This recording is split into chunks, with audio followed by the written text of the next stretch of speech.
আসসালামু আলাইকুম। আজকে আমার ভিডিওতে জাফর ভাই আছে। জাফর ভাই দেখতেছে কিভাবে কেঁচো ছাড়া হয়েছে, পোয়াল কেন দেওয়া হয়েছে, কেঁচো হয়েছে কি না, বড় না ছোট আছে, কি অবস্থা, ডিম দিছে নাকি, বিভিন্ন প্রশ্ন আর দেখতেছে। তো যাই হোক, জাফর ভাই ভিডিও করতে ভালোবাসে, তাই ভিডিওতে জাফর ভাইয়ের আশা। তো আপনারা যারা ভার্মিকম্পোস্ট করতে চাচ্ছেন করতে পারেন। এটা আপনার পারিবারিক দিক দিয়ে আপনার কৃষিকাজে কাজে লাগবে এবং এটা আপনি সেল করে লাভবান হতে পারবেন। সবার ফ্যামিলিতেই কৃষিকাজ কেউ না কেউ করে থাকে।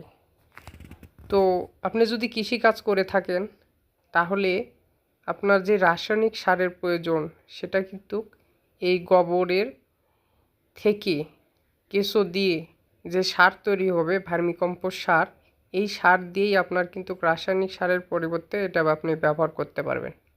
আর যাদের বাড়িতে গরু আছে তাদের তো গোবর কিনতেই হবে না, তারা নিজেরাই করতে পারবেন। যেমন আমি বাণিজ্যিকভাবে করছি, আমার গোবর কিনতে হয়। তো আলহামদুলিল্লাহ খুবই ভালো, এটাতে কোনো লস নাই, 99% লাভ। তো আপনারা যদি করতে চান করতে পারেন। এই যে খ্যার দেওয়া আছে এটা হচ্ছে আমার কেঁচো পর্যাপ্ত পরিমাণ বেড়ে গেছে, এই জন্য খ্যার দেওয়া। আল্লাহ।